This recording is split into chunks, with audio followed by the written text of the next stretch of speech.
राधे राधे। तो आज तीसरे दिन का जो हमारा मेन टॉपिक है वह है चंद्र। जैसा कि पिछले वीडियो में आपको बता ही रहे हैं कि किसी भी जातक की कुंडली का जब हम उसके व्यक्तित्व का वर्णन करते हैं तो हम ग्रह के अनुसार, जो लग्न में ग्रह बैठा रहता है उसके अनुसार हम वर्णन करते हैं। तो यहाँ आज, कल हमने जैसा सीखा तो सूर्य के बारे में, तो आज चंद्र के बारे में समझेंगे। तो जैसा कि सभी को पता ही है, सभी ग्रहों के स्वभाव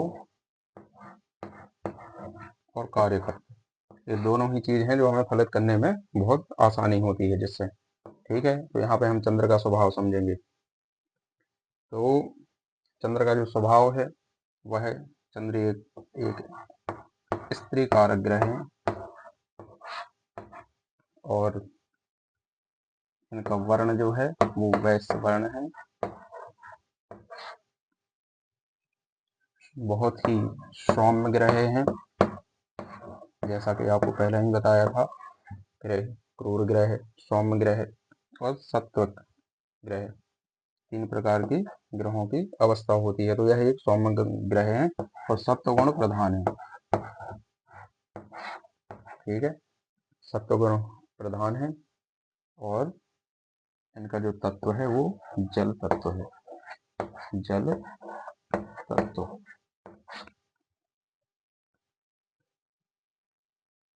और बात और कफ, यह इनकी प्रवृत्ति है।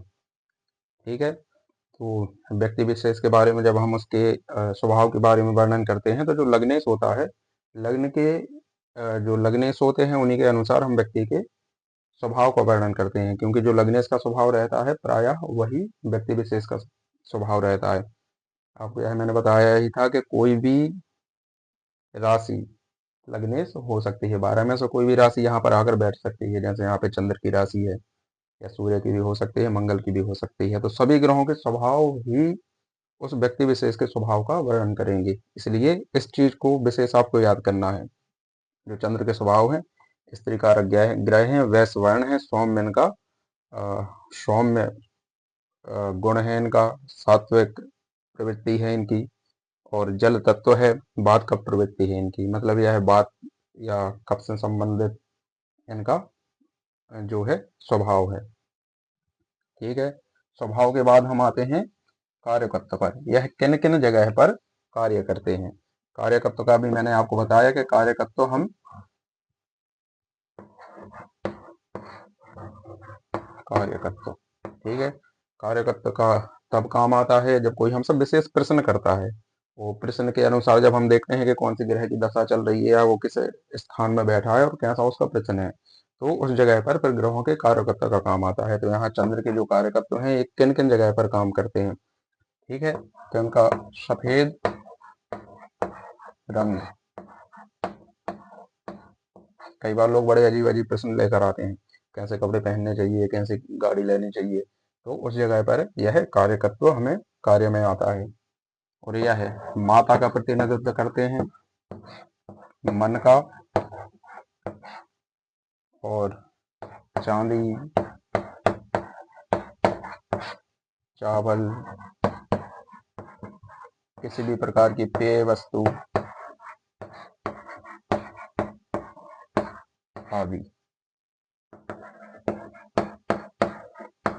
ठीक है, इससे आप समझ सकते हैं कि माता मतलब यानी माता से संबंधित चंद्र रहता है वो मन, क्योंकि चंचलम ही मना कृष्णा, मतलब मन को जो कंट्रोल करते हैं वह चंद्र ही करते हैं। चंद्र के अनुसार हम इंसान का अभी मानसिक स्वभाव कैसा है या मन की प्रवृत्ति क्या है वह हम समझ सकते हैं। चांदी से यह कंट्रोल होते हैं, प्राय आपने देखा होगा चंद्र के रत्न को चांदी में ही धारण किया जाता है।